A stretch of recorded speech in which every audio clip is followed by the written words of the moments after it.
Welcome to another edition of Ed Talks. And in this particular episode, I just really wanted to put maybe some of my thoughts around the way people are working at the moment and, the focus on mental health.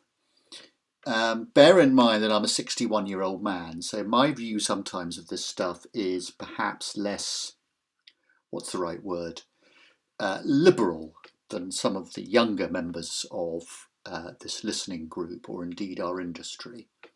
So I have tended to come in the past from the view that working from home is a slacker's way out, that anyone who says they're working from home is sitting at home with their feet up watching the test match. Ironically for me, I have learned in a very different way how effective that can be, because the business that I started with my business partner 5.5 years ago, whatever it is, all of us have always worked from home in the business, and it's become very much the norm for us, and we've managed to foster a very good company morale, company vision, and it's worked very well for us. Our average longevity is about 3.5 years within the business, so it's actually probably every bit as good as a business where people are working in an office. But the issue for me is that I used to love being an estate agent. I found the camaraderie, the entertainment value, and clearly if you're an estate agent and you want to go out and sell houses, you can't do that from home. You have to go and do it.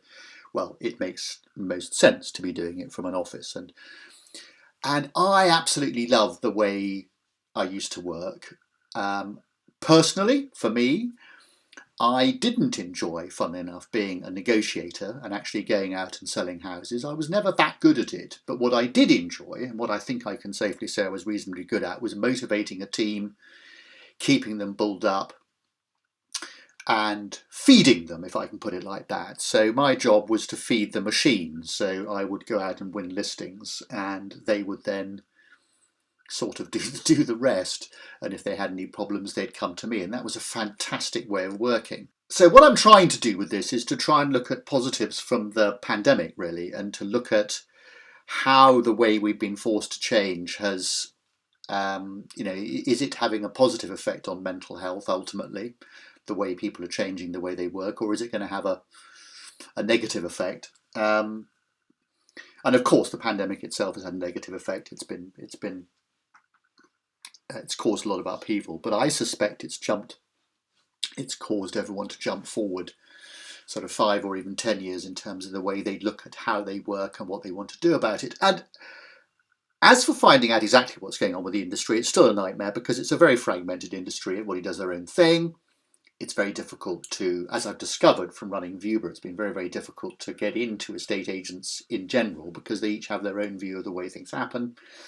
To be blunt, they don't necessarily take a lot of advice from their sort of supposed federations, trade groups, Property Mark, RICS, these sort of people. They don't really listen to people like that. They consider themselves to be entrepreneurs, but I think they're entrepreneurs trapped within a system that is not serving the clients they serve. And I think, certainly over the next 5 years or so, the business or the industry is going to have to cater to a new bunch of people coming up. So my kids are 28. They don't want to talk to somebody on the telephone all the time. They want to be doing things online. They want to be doing things via WhatsApp, etc., etc. And there's no way that the communications that the estate agents use at the moment is fit for purpose. It's going to have to change. And the way that people buy property is going to have to change. I don't think, to be honest with you, that the selling of property can get any better. I think with videos, universal portals to go and look at to get an idea of what you want to buy to start with, that may evolve in the future at some point. That's all been pretty well sorted out. What frustrates me is the fact that you go to an auction, and the auction rooms, you can go and buy a property straight away. Now you have to be relatively attuned to know what to look for. You have to be able to know about data rooms, but data rooms are now available. Companies like PIP, Property Information Products, do a thing called a PIP Vault, which is it's being done by the people that do most of the auction room data rooms for the private treaty market. There's no excuse these days for people not to be able to improve the process, and I've got no idea why it takes so long. But the point is, people are going to have to change the way that they offer their buyers a service. So that means more upfront info. When I started off, you wanted to put as little information as possible on the form so that people would pick on the advertising, so people would pick up the phone and say, and then you've got them as a captive audience. People don't want to be sold to these days. They're getting fed up with their data being sliced and diced. I was driving down from up north last week with a mate of mine, and as we drove past Bicester Village, a text popped up on his phone saying, "Would you like to pop into Bicester Village?" And this bloke was absolutely horrified. He said, "How the hell did they get this data?" And it was really creepy. But that is the way things are going. I sound old when I say that, but that is the way things are going. And people don't like it any more than the idea that when someone calls up to try and talk about a property online that they've seen online, they don't want to be sold other stuff to initially. They want it to be done subtly at the right time. And while some companies are getting very good at that, the way we treat buyers isn't particularly well developed, I think, compared to what it used to be 20, 30 years ago when I first started. Indeed, I think it's got worse, actually. I think a lot of people these days are... But back then, you want to make a relationship with a buyer because the buyer didn't have anywhere to go to see their properties. In the late 70s, early 80s, you were their only source. Back of the newspaper, Sunday Times, that was about it. So they called you to say what else is around, which forced you to have a good relationship with the other estate agents in the area. That doesn't happen these days. It's dog eat dog. This is perhaps a little bit controversial, but I think it's lowest common denominator in terms of the fact that people are sitting around waiting for the phones to ring with a Rightmove, On the Market, Zoopla, whatever it is, inquiry. And that's all they're doing. And then possibly they put that into the system to try and sell them a mortgage or insurance or moving services or whatever it is. And I just don't think that's not the way that most buyers want to be treated these days. They want a good system online. We still know that if you respond to if you make a viewing request via Rightmove, Zoopla, whatever it is, it can take, well, the figures are awful. Something like 30% never get a response. The rest, it might be a day or two. The whole issue of communication between buyers and agents and buyers and property owners is very broken and needs changing. And I understand that agents want to keep control of the process, but there's so much more they can be doing. And please remember that I'm coming at this from the fact that I've been an estate agent for a very long time, so I know exactly how it works. I was a sales agent, let's make sure I qualify that, a sales agent for a very, very long time. So I know how it works. And part of the reason I used to enjoy it back in the day was that you did genuinely have control over the seller. But sellers these days have an awful lot more choices. Things are much easier, getting their marketing stuff together. It's all a much easier process. But from a buyer's perspective, things really haven't changed. And as I said before, I think they've got worse because the people they're dealing with aren't attuned necessarily to everything that's going on in their local market. They are just salespeople. And again, I really don't wish to cause offence by saying this, but I do think there is an argument that the people who are picking up the phones or responding to emails from potential buyers need to be more...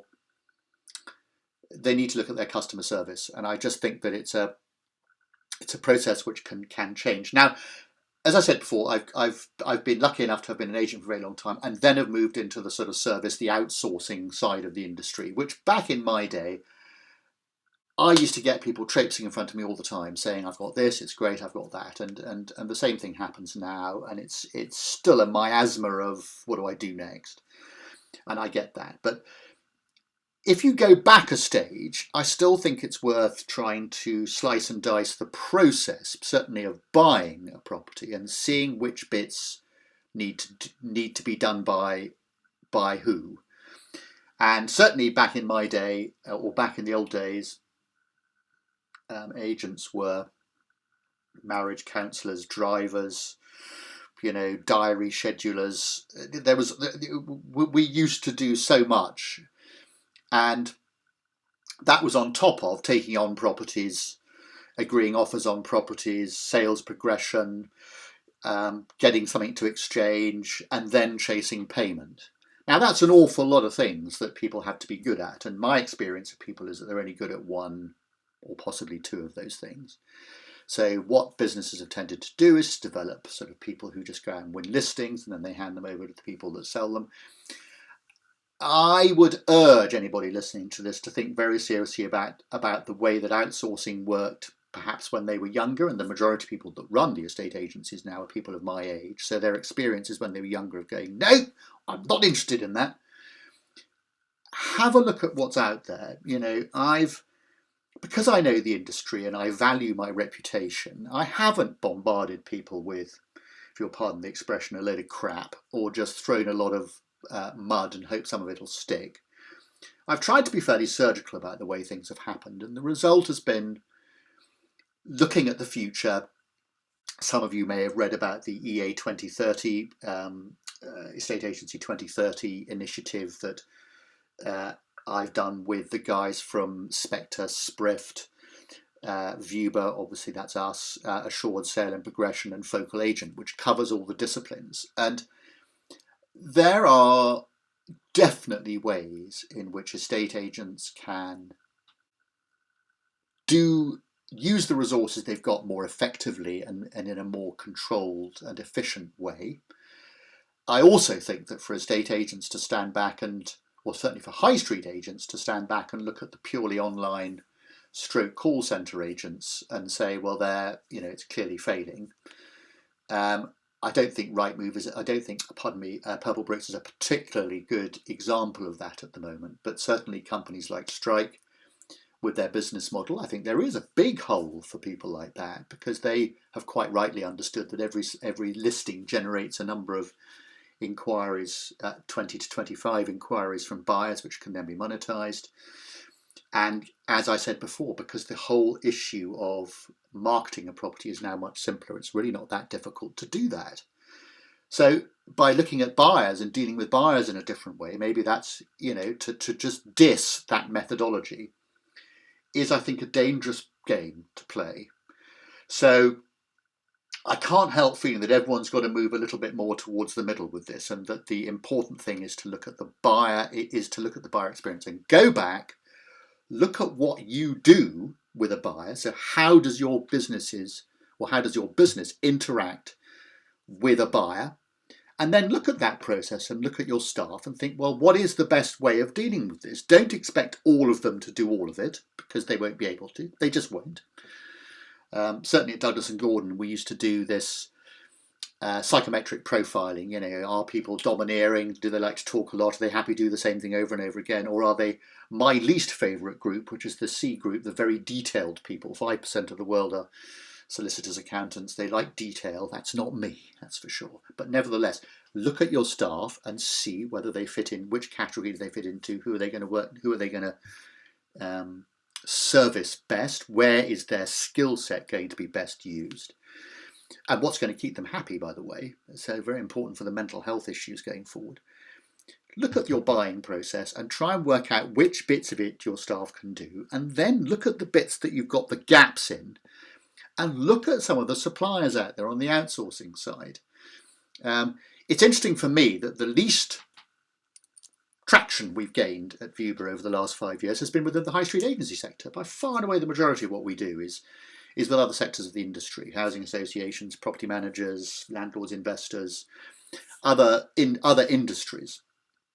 And it's been a source of never-ending frustration to me that the high street agency business, despite us doing an awful lot of work with really high profile agencies and having good testimonials from them, the industry doesn't want to change. So what we do is just one example of where you can look at the process and think, well, hang on a minute, can I use this as a backup? Can I use this? Do I need someone to progress sales? In terms of the marketing, you probably already outsource that, but are you using the best people?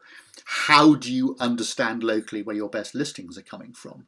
A company like Spectre are able to do that in terms of the data. When you go and sit down in front of someone to try and win the business, are you using the best data? A company like Sprift will have that.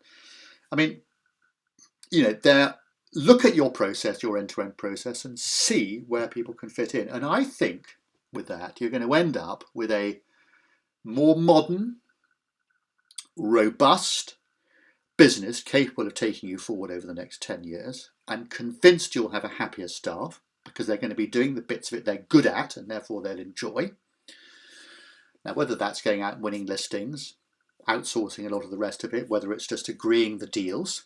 So once people have been to see something, one calls them up and does the bit that often as negotiators we enjoy doing, which is trying to get offers out of people and getting a deal agreed.